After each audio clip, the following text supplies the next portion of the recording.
पर शंकर भगवान वहां की जमीन की मिट्टी उठा करके अपने मस्तक में लगाते हैं। मैया पार्वती पूछ बैठती है, भगवान इस मिट्टी की क्या खूबी है जो यहाँ इस मिट्टी को आप मस्तक पर लगाए हैं? कहा जो इस मिट्टी इतनी पवित्र है, कुछ दिन के बाद पश्चात ये मिट्टी पर हमारे संत महापुरुषों का आगमन होगा और आगमन होगा, इसलिए ये मिट्टी इतनी पवित्र हो जाएगी जो कहने से बाहर की बात है। इसी तरह आज नगर नौसा इस धरती की मिट्टी इतनी पवित्र हो गई है जो हमारे परम पूज्य महान संत जिसको हम अनुभव नहीं कर सकते थे, सोच नहीं सकते थे, ऐसे महान संतों का पदार्पण हो गया है। हम नगर नौसा वासी क्या समझते हैं, ये थोड़ी सी बात है। एक जगह और शंकर भगवान जाते हैं, उस जगह में जाकर के शंकर भगवान लौटने लगते हैं। शंकर भगवान लौटने लगते हैं, फिर मैया पार्वती प्रश्न कर देती है, पतिदेव यहाँ क्यों लौट रहे हैं? कहा प्रिय, इस जगह पर संत महापुरुषों का जो पदार्पण हो गया था, उसका चरण रज धूलि जो इस जमीन पर गिर गया, इसलिए ये जमीन, ये मिट्टी इतनी पवित्र है। अगर ये मिट्टी से स्पर्श मैं करता हूं तो मुझे दिव्य ज्ञान होगा, अध्यात्म बोध होगी। हम लोग समझ नहीं पाते हैं जो संत क्या होता है।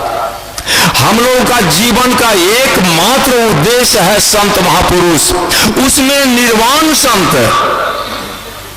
निर्वाण संत किसे कहते हैं? जो बिल्कुल प्रज्ञावान होते हैं, कहीं उसके जीवन में लवलेश नहीं होता है, कोई लवलेश जीवन में नहीं होता है, उसे निर्वाण संत कहते हैं। वह निर्वाण संत हमारे हैं जिसके पास में न अहंकार, न भूत भविष्य और इधर उधर की चिंताएं, ये देवी देवता भूत प्रेत, ये बिल्कुल लूट खसोट वाली बात जिसके जीवन में न हो, मनुष्य के जीवन की पूरी निखारता ला दे, मनुष्य की स्वरूप की पहचान करा दे। जो मनुष्य है क्या, मनुष्य कहते किसे हैं? ये कबीर दर्शन को छोड़ करके मैं निवेदन करना चाहता हूं विद्वान लोगों से, जो कि आप कबीर के दर्शन को पढ़ लें या दुनिया के समस्त शास्त्र को पढ़ लें, तब आपको, अभी हमारे मुन्ना बाबू कह रहे थे, जब तक आप आधार नहीं लीजिएगा तब तक विचार पैदा नहीं होगा। दोनों महापुरुष हमारे नजदीक में है, एक आधार साहब और एक विचार साहब। करहु सदगुरु कबीर की बीजक में है, सदगुरु कबीर कहते हैं, करहु विचार तो सब दुख जाई, या परिहरी झूठन केर सगाई। सदगुरु कबीर कहते हैं, ये दुनिया के मानव, ये दुनिया की देवी, ये दुनिया के देवता, ये दुनिया के सजाने वाले हमारे मानव भगवान, सारे दुनिया को सजाने वाले जो कुछ ये सब देख रहे हैं, ये कोई परमात्मा का देन नहीं है। इसी धरती पर जीता जागता जो परमात्मा है, उसी का आविष्कार ये सब है। नहीं तो परमात्मा उसी के आविष्कार है। इसी धरती को सजाने वाला, धरती पर जो कुछ आज देख रहे हैं वह मानव रचित है। यही मानव भगवान ने सारे चीज का आविष्कार किया, न कि कोई परमात्मा, न और कोई देवी देवता। देवी देवता को तो हम लोग भुला दिए हैं, भुला दिया गया। सबेर में साहब भी कहे थे, और मैं भी कबीर के दर्शन के आधार से कहा था, जो कि भुलाने वाले इतने लोग हैं। एक सदगुरु कबीर है भ्रांति छुड़ाने वाला, भ्रांति छुड़ाने का शब्द, भ्रांति छुड़ाने का ताकत सदगुरु कबीर साहब की बीजक है, सदगुरु कबीर साहब की वाणी है। अन्यथा और कोई दर्शन नहीं है, कोई शास्त्र नहीं है। विद्वान लोग पढ़ करके देख ले, तब कहे जो कि सत क्या है, असत क्या है। सदगुरु कबीर ने मनुष्य को वह शक्ति प्रदान करने की राह दिखाते हैं जो मनुष्य तुम विचार करोगे, अगर विचार करना प्रारंभ करोगे तो तुम जितने दुख देखते हो जीवन में कोई दुख नहीं होगा। जो कुछ दुख हम भोग रहे हैं वे निज कर्मों का फल है। हम जो कर्म करते हैं, रोगी हम क्यों होते हैं? हमारा आहार शुद्ध नहीं है, हमारा व्यवहार शुद्ध नहीं है, हमारा शयन शुद्ध नहीं है, हमारा चलन शुद्ध नहीं है।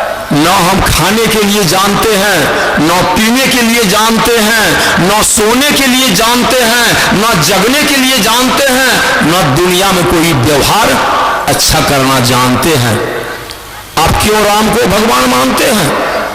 कृष्ण को भगवान क्यों मानते हैं? क्यों मानते हैं? आप और हमारे जैसे इसी माता पिता से जन्म उन लोगों का भी हुआ था, उसी माता पिता से जन्म हम लोगों का भी हुआ, या इसी माता पिता से सारे मानव नहीं पशु पक्षी जितने होते हैं, जब तक मां नहीं हो पिता नहीं हो किसी का जन्म हो नहीं सकता।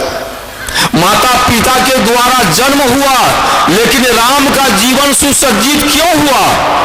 किस लिए? उन्होंने राजा दशरथ जी गुरुकुल में, ये देखते हैं हमारे धुरंधर साहब जी बैठे हुए हैं, बिल्कुल प्रज्ञावान हैं, बहुत ज्ञानवान हैं, अखंड ज्ञान है इन लोगों के पास में, कोई पाखंड ज्ञान नहीं है, अखंड ज्ञान, पाखंड नहीं।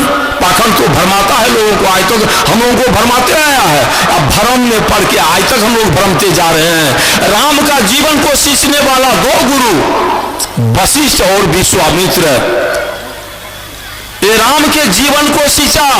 माता के साथ कैसे व्यवहार, पिता के साथ कैसे व्यवहार, भाई के साथ कैसे व्यवहार, समाज के साथ कैसे व्यवहार, ये पूरा जीवन में ढाल दिया था दोनों गुरु मिलकर के।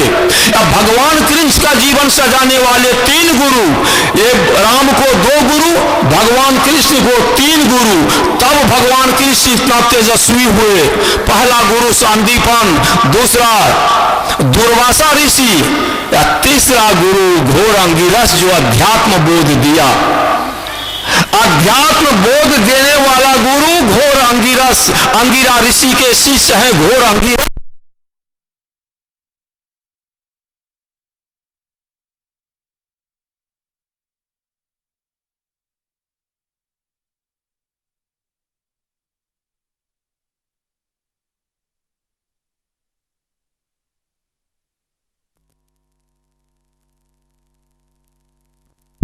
हेलो हेलो हेलो हेलो, प्रेम से बोलिए विश्ववंदनीय सदगुरु कबीर साहेब।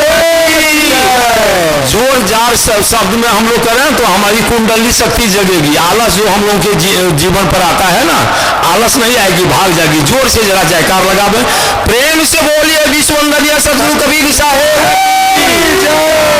पूज गुरुदेव आधार से शास्त्री साहेब की, परम पूज गुरुदेव श्री विचार साहेब की, समस्त मानव समाज की। मैंने कह रहा था भगवान कृष्ण का जीवन को सजाने के लिए तीन गुरु के दो गुरु के द्वारा ज्ञान भगवान कृष्ण को मिला। जब भगवान कृष्ण अकेले में बैठते थे उसका जीवन अधूरा लगता था। जब जीवन अधूरा लगता था तब वह विचार करते थे मैंने सारे विद्या को अर्जन कर लिया, सारे विद्या को मैंने गुरु के द्वारा अपने जीवन पर उतार लिया, कौन सी चीज की कमी रह गई है जीवन में जो मेरा जीवन अधूरा लगता है। उसी समय नारद पहुंच जाते हैं। नारद जब पहुंचते हैं कहते हैं भगवान आप चिंताग्रस्त में देख रहे हैं। कहा मैं सोच रहा था। नारद कुछ कहा, क्या सोच रहे थे? कहा हमारा जीवन जब एकांत में मैं बैठता हूं मेरा जीवन अधूरा लगता है मेरा जीवन में कोई ज्ञान नहीं है। कहा भगवान ये बात तो मैं भी किसी के साथ में नहीं बोला, मैं भी जब एकांत में बैठता हूं ना तो मेरा भी जीवन जब चिंतन मनन करने लगता हूं तब मेरा भी जीवन अधूरा लगता है। कहा तब इसका उपाय, कहा इसका उपाय जो संत महापुरुषों के द्वारा सुनने को मिला है। जो आध्यात्म ज्ञान इस आत्मा को जाने बिना जितना ज्ञान है सब धूल के समान है। अगर ये आध्यात्म बोध हो जाए तो यही ज्ञान सच्चा ज्ञान है। ये ज्ञान अगर हमारे जीवन में हो जाए, तब गुरु के खोज में गए, तब भगवान कृष्ण घोर अंगिरस के आश्रम में गए, 12 वर्ष भगवान कृष्ण रहा। आज हम लोग को देखते हैं, हम लोग आश्रम में रहते हैं, अपने से चूल्ही चौका बर्तन बासन भोजन वोजन अपने खाते हैं, संत महापुरुषों को खिलाते हैं, आए गए लोगों को भोजन कराते हैं। ये नियम गुरु आश्रम का है। भगवान कृष्ण से कहा, जो कि ये काम तो आपको करना पड़ेगा। भगवान कृष्ण ने कहा, जो मैं जब विद्या अध्ययन करने के लिए आया हूं, जो गुरु की शिष्टाचार मुझे मानना पड़ेगा। जो शिष्य गुरु की शिष्टाचार को नहीं मानते हैं, उसका जीवन खिलता नहीं है, उसका जीवन अधूरा का अधूरा गुरु कर ले, लेकिन जीवन अधूरा का अधूरा रह जाता है। भगवान कृष्ण ने संकल्प किया, उतना रह करके 12 वर्ष में पीठ ठोक करके कहा, जाओ जितने अध्यात्म ज्ञान संतों का दिया हुआ था सब कृष्ण को दे दिया। तब भगवान कृष्ण ने वह अपना अध्यात्म ज्ञान गीता में परिणत किए हैं। मैं ज्यादा नहीं कहूंगा, इन्हीं शब्दों के साथ मैं विराम देता हूं वाणी को, और सारे संत महापुरुषों के चरण कमल में मैं अपना शीश को नवाता हूँ, नमन करता हूँ, त्रियबार साहिब बंदगी करता हूँ, और नगर नौसा के निवासियों से मैं थोड़ी सी निवेदन करता हूँ, जो कि हमारे मुन्ना बाबू आप देख रहे हैं, ये नगर नौसा की धरती ही नहीं, नगर नौसा में आए हुए जितने हैं, ये इसके माध्यम से समस्त देश में कौन के विदेश में आपका समाचार जाएगा। लेकिन हम लोग अगर पंडाल में खड़े रहें तो हमको